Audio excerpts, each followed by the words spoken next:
돈 제대로 벌고 쓸데없는데 안 쓰게, 또 효율적으로 모으는 이야기를 전하는 머니스토리텔러 김충환 에디터입니다. 미국 연방준비제도가 기록적인 물가 상승을 꺾기 위해서 인플레이션 파이터로 완전히 태세를 전환했다는 의지를 보였었죠. 연준은 12월 15일 미국 현지 시각이죠. 연방공개시장위원회 FOMC를 마친 뒤에 발표 성명에서 수요와 공급 불균형이 지속돼 인플레이션 수준을 높이고 있다며 테이퍼링 속도를 현재의 2배로 높이겠다라고 말했습니다. 연준은 코로나로 인해서 벌어지는 경제적인 상황을 대처하기 위해서 2020년 3월부터 매달 1200억 달러, 약 142조 원씩의 국공채를 사들이는 방식으로 현금을 시장에 풀어냈습니다. 그랬던 연준이 테이퍼링을 시작하면서 매달 150억 달러의 규모를 줄이고 있었는데요. 1월부터는 속도를 2배로 높여서 300억 달러씩 줄이겠다고 말을 한 겁니다. 일이 되면 테이퍼링 종료 시점이 2022년 6월에서 3월로 앞당겨지는 셈이 됩니다.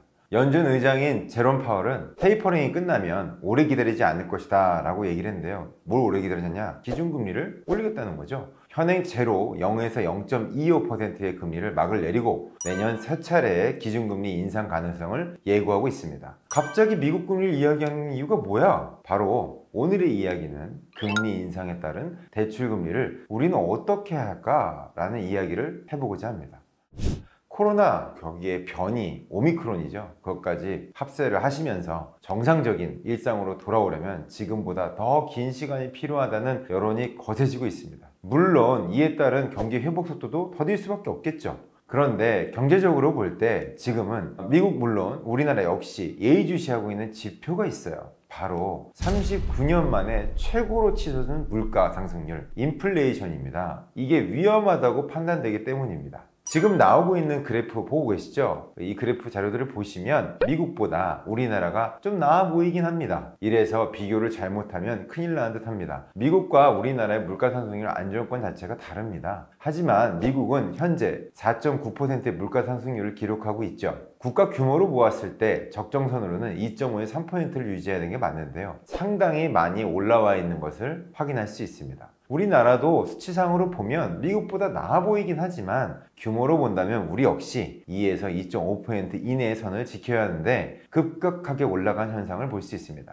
더구나 그 추이가 2021년 올해 한 해 급격히 상승한 것을 보니까 더욱더 걱정할 수밖에 없는 상황이죠. 우리나라 역시 한국은행 이주열 총재님이시죠. 이주열 총재가 12월 16일 내년 1분기 기준금리 인상을 배제하지 않는다라고 했어요. 절대 올린다 이런 말은 안 해요. 근데 배제하지 않아요 라고 얘기하면 올릴 가능성이 높다는 이야기입니다. 우리나라는 미국과 떨어질래야 떨어질 수 없는 나라인 것 같습니다. 참 신분 있게 나란히 하루에 걸쳐서 발표하는 거 보면 그렇죠. 이미 우리나라도 금리를 올리기 시작했습니다. 11월 25일에 연이어 올리겠어 라고 했는데 올렸잖아요. 지금 그래프 보시죠? 올렸습니다. 지난 8월, 11월 인상에 이어서 내년 2022년 초 추가로 금리를 인상을 단행할 가능성이 있다는 겁니다. 위에 언급했던 대로 우리도 글로벌 인플레이션 영향 등으로 10월 소비자 물가 상승률이 9년 9개월 만에 3%를 넘는 등 대응이 필요한 상황인 게 결론입니다. 미국 금리 인상을 시작하는 시기에 대해 파월 연준 의장은 테이퍼링이 끝나면 오래 기다리지 않을 것이라고 말했죠. 구체적으로 인상 시기를 언급하지는 않았어요.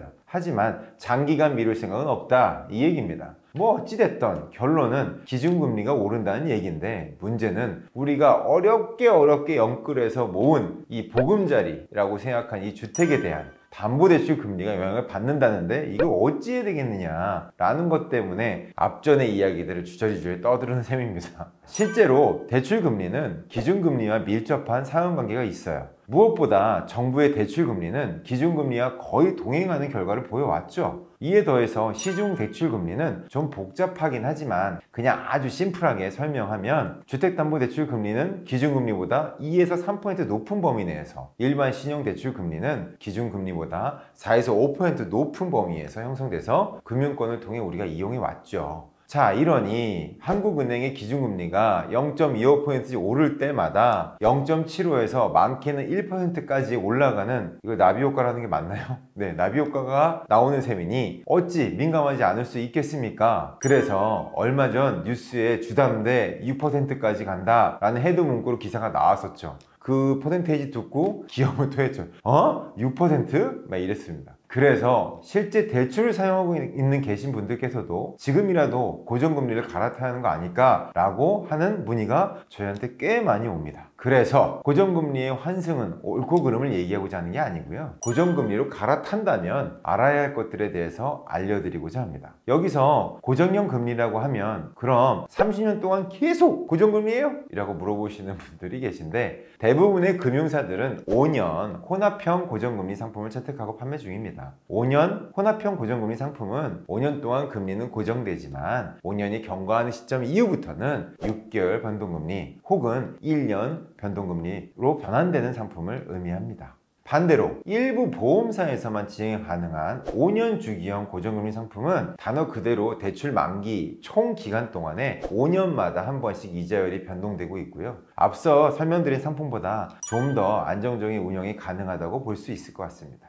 자, 그럼 고정금리로 갈아탄다면 주의해야 될 몇 가지 있는데 이걸 알려드리도록 할게요. 첫째, 주택담보대출 시 신규 대출이라면 고정금리가 유리합니다. 뭐 당연한 얘기일 수 있겠죠. 고정금리가 변동형보다 낮은 역전 현상이 나타나고 있습니다. 지난 20일 기준 KB, 신한, 하나, 우리 등 4대 시중은행의 혼합형, 고정형 말해요. 주택담보대출 금리는 연 3.56에서 4.91로 변동형, 신규 코픽스 기준인 3.71에서 5.06보다 상하단이 모두 낮습니다. 한국은행의 기준금리 인상 이후 그간 급격히 올랐던 시장금리가 조정 국면에 들어서면서 고정금리, 주담대, 중고금리인 은행채 5년물 금리가 한 달 새 0.152% 떨어진 영향입니다. 반면 변동금리, 주담대, 중고금리의 신규 코피스는 0.26포인트 상승했습니다.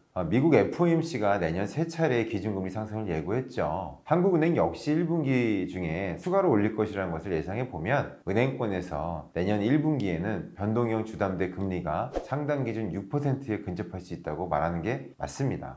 그러니까 그런 기사가 나왔겠죠. 둘째, 변동금리 주담대 이용 중인 차주라면 고정금리의 금리차를 확인해 봐야 됩니다. 변동금리 주담대를 이미 이용하고 있다면 고정금리 상품과 금리차를 보면 됩니다. 만약 현재 이용 중인 변동금리 대출 상품과 고정금리 상품의 금리차가 0.5% 이내로 좁혀졌다면 고정금리로 갈아타는 게 유리하겠죠. 셋째, 고정금리로 갈아탄다면 중요한 건 중도상환 수수료를 확인해야 됩니다. 단순히 금리가 낮으니까 괜찮네 이게 아닙니다. 은행은 바보가 아니니까요. 계약을 당시에 중도상환 수수료라는 항목을 넣어놨을 겁니다. 자, 그래 옮기자 마음을 먹었더라도 갈아탈 은행을 잘 선택해야 합니다. 같은 은행의 고정금리 상품으로 갈아탄다면 중도상환 수수료가 부과되지 않죠. 근데 그 같은 은행으로 옮기는 얼마나 이율 차이가 있을까요? 타행으로 갈아탈 경우 수수료를 지불해야 되는 부분들이 예의주시해야 되는 겁니다. 은행권 변동금리 주택담보대출의 중도상환 수수료율은요 보통 1.2%인데요 만약 대출 후 3년이 지났다면 타행이어도 중도상환 수수료는 부과되지 않습니다.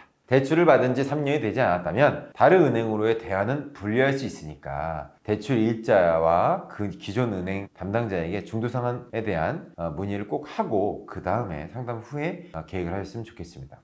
숫자로 한번 예를 한번 들어볼까요? 3억 원 30년짜리 만기로 해봤다 치죠. 주택담보대출을 받은 2년 만에 타행으로 내가 갈아탈게 하면 120만 원의 중도상환 수수료를 일시에 내야 되는 상황이 벌어집니다. 물론 아까 언급한 6%의 주담대 금리가 실제로 벌어진 상황이 벌어진다면 그래도 120만 원 수수료를 지불하더라도 가는 게 나을 수 있겠죠. 근데 지금 그러면 그런 상황이냐? 그건 좀 아니잖아요. 그러니까 이거 고민해봐야 될 문제겠죠. 넷째, 갈아탄다면 올해 안에 하세요 이겁니다. 이유는 뭐냐, 대출 한도가 있잖아요. 그 한도가 내 개인 한도를 얘기하는 게 아니라 대출이 나갈 수 있는 총 한도를 얘기하는 겁니다. 만약 고정금리로 갈아탄다면 올해 안에 전환하는 게 유리한 이유가 내년부터 차주별 총부채 원리금 상환 비율 DSR이라고 하죠. 어려우니까 DSR 하잖아요. 2단계 규제에 따라서 총 대출액이 2억 원이 넘는 대출자는 연간 원리금 상환액이 연소득의 40%를 넘으면 은행에서 대출을 받을 수가 없잖아요.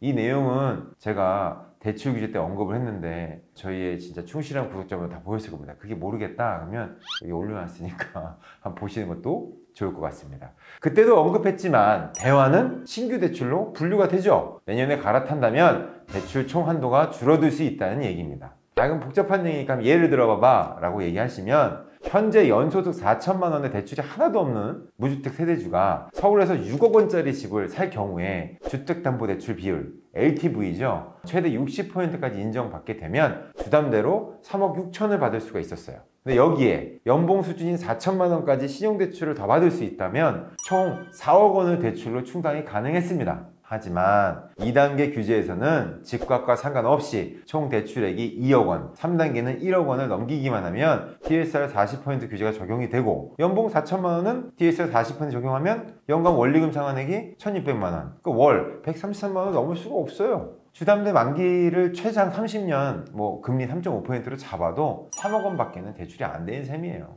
그러면 결국 종전 대출 한도보다 1억을 줄어드는 셈이 되니까 혹을 때려다가 혹을 붙이는 격이 될 수도 있습니다. 다섯째, 마이너스 통장도 고정으로 가져가세요. 마이너스 통장 한도 대출이죠. 아시잖아요. 마통마통 하는데 최대한 금리 변동이 크지 않은 상품으로 갈아타시는 게 좋을 것 같습니다. 보통 마이너스 통장의 중고금리는요, 금융채 3개월, 6개월, 12개월을 사용하는데요. 보통 만기가 1년이나 금융채 12개월물 고정금리 대출, 3, 6개월은 변동금리 대출이 되는 셈입니다. 다들 아시는 내용이겠지만 일반 신용대출과 다르게 마이너스 통장의 경우는 중도상환 수수료가 없죠. 장점은 장점이라고 얘기할 수 있겠네요. 자, 이렇게 오늘은 금리, 인플레이션, 그리고 우리가 피부에 확 와닿을 수 있는 주택담보대출 고정형 금리로 전환 시 주의사항에 대해서 알아보았습니다.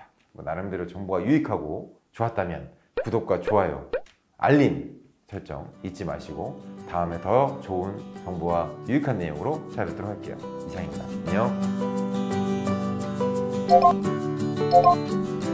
안녕.